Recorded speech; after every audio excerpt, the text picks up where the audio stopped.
folytatódjék a műsor. El kell, hogy mondjam, hogy...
Hasáros is, ha rücskös is,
is hallották. Ígérem, még a Laci visszafejön a másik héten is, tehát még fognak vele találkozni. De mielőtt elmegyünk szünetre, engedjék meg, hogy ezt a kitűnő zenekart is bemutassam. Ugye a Primásat én már az elején bemutattam, de hát annyit megdolgoztak már ezek a kedves emberek, és így már arra is már mondani, ugye? Barátság kötődik hozzájuk. Engedjék meg, hogy bemutassam a zenekar tagjait is. A Nagybőgőnél Farkas József úr, a Hálózatok Kulturális Egyesület elnöke is egyben. A Színbalomnál Dányi Jenóra köszöntjük. A Brácsánál Váradi Gábor úr.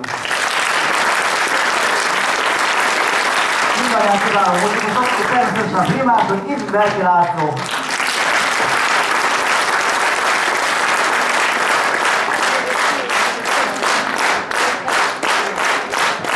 Még annyit elmondom, hogy itt a Hálózatok Kulturális Egyesületet tudni kell, hogy ők nagyon sokat tesznek a magyar kultúráért. Rengeteget dolgoznak, Budapesten működnek, nem egyszer voltam már náluk. Egy nagyon-nagyon jó csapat, nótaműsorokat szerveznek és nótaversenyeket. Engedjék meg, hogy már is elmondjam, akik szeretik a magyar nótát, és szeretnék énekelni, vagy szeretnék magukat megmérettetni, márciusban Budapesten lesz lehetőség a Hakme Egyesületnél egy nótaversenyen részt venni, tehát többek között ők is szerveznek. Kedves közönségünk, hölgyeim és uraim, még egyetlen mondat, én az elején, ugye itt elmondtam, és köszöntöttem a vidékről érkezett kedves vendégeinket, és bocsánat, de egy kis közeli kis települést kifelejtettem, ahol az én egyik legkedvesebb kolléganőm lakik, Tószegről köszöntöm drága Margot, és engem úgy megleptek ma. Ez a két drága kolléganőm, az egyik a vezetőasszonyom, a másik pedig a kedves kolléginám. Tegnap ők úgy elköszöntek tőlem, hogy mennyi sikert kívánnak, meg kellemes ünnepeket, körülpuszilgattak, és akkor itt ma előadások megjelennek. Hát én nem tudtam megszólni, köszönöm szépen, és köszönöm mindenkinek, akik nagyon meglepett, hogy eljöttek olyan Zsókáiból, és ők sem árulták el, hogy Gödöllőről itt lesznek ma, meg nem árulták el a Jászlárányi barátaim sem, és akkor csak amikor meglátom őket, akkor hát könnyeket satok a szemembe. Köszönöm szépen, azt kívánom, hogy mi nagyon sokat találkozunk itt Abagyban is, és természetesen az ország más településein is. Mindenkinek jó egészséget kívánok hozzá, hogy így tudjunk találkozni, és ilyen jó hangulatot, mint van. Hölgyeim és uraim, most azt hiszem, hogy mindannyiunkra ráfér egy kis pihenés, 15 perc szünet következik.